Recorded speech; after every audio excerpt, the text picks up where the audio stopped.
Now we're dealing with this new wave media, Yep. and I want your opinion on some recent headlines. One claiming that Toronto condo buyers, or essentially pre-construction buyers, were like losing their shirts, essentially, right? So, what's your take on those headlines and the reality? Sure. So I've got a perfect reality because because we have so much in market at any given time. So the beauty of Lanterra is we always have stuff that's under construction. So why we're starting projects, we're finishing projects. So we just finished registered a project, 850 units at Yonge and College. So it's called Tea House, 2 towers, beautiful project. We started closings about 2 months ago, and everybody's like, "Oh my gosh, interest rates are up. Mortgages are way higher for these people than they ever thought. This is going to be a disaster. 200 people are going to, default. You're going to have to take units back. You're going to be taking keys back, and so on and so forth." And I'm like, let's just see about that. I'm not entirely sure that's right, but even the bank was a little nervous. Not a single default.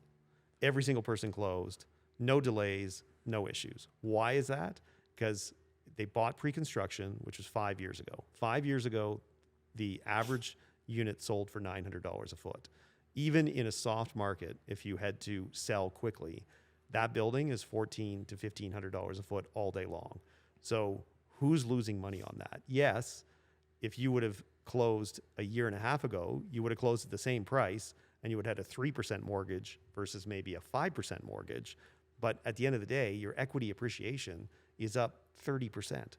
So this idea that pre-construction, all these people are going to lose money is incorrect. Where the confusion comes is, so let's just deal with simple math. I bought a 1,000 square foot unit. I paid $800,000. I closed on it a month ago. That unit in today's market appraised is worth $1.4 million. So I just made $500,000.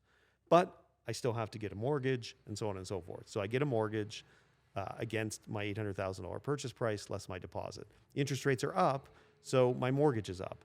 So does my mortgage, if I want to rent that unit, does my rent cover my mortgage? Not necessarily. So maybe my mortgage payment is $3,000 and my rent is coming in at $2,800 and my condo fees are another $500. So then an investor would look at it. If you're the Toronto Star, you'd say, okay, well, the guy's paying $3,600 a month to own that unit, and he's only bringing in $2,700 or $2,800 a month in rent. Okay, so that's a little upside down. But the equity appreciation is $500,000. And that situation of having to subsidize that unit as an owner investor for $500, $600 a month. So how much is that a year? That's $6,000 a year. I made $500,000 in profit.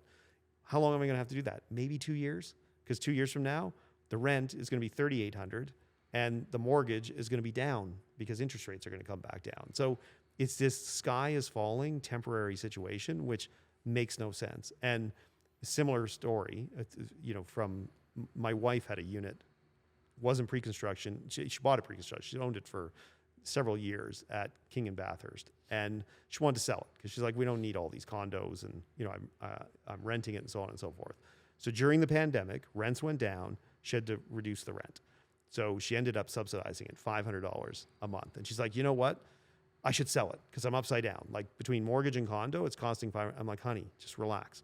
I'm like, right now we're in the middle of a pandemic. If you sell it now, best you're going to get is $600,000. She's like, okay, no problem. I'll wait. I'll trust your judgment and I'll subsidize the thing. She subsidized it for 12 months, cost her $6,000. She sold it a year later at a cost of $6,000 for $697,000. So by holding it for a year and covering $6,000 in monthly in $500 losses, she made another $97,000. Yeah. So that's the secret to the Toronto condo market is when the newspapers look at it and when these headlines come out, they're focused on what's the carry cost versus what's the income. That's not a great way to look at things. That's one metric, but you also have to look at what did you pay for the unit 5 years ago when you bought it pre-construction and what is it worth the day you close on it. And that's where the magic of the Toronto condo market is. And the question then becomes, well, Chris, what if condos drop? Condos will go down by 20 or 30%. Is that humanly possible over a 5-year span when you have a city that's growing by 300,000 to 400,000 residents every single year, year after year, bar none, and the Canadian government has just said they're going to push immigration harder than ever for the next decade. So you can't have higher demand and have prices go down. So it's a very safe asset. It's a very, I think most Canadians have made their retirement savings and built equity through home ownership, more so than any other. They're not making money. I'm not talking rich people. I'm talking middle class. That's how most people, including myself. I grew up poor. I remember scrimping to save for my very first house, and every house I've owned subsequently, I've always made money through home ownership. I've never lost money through home ownership.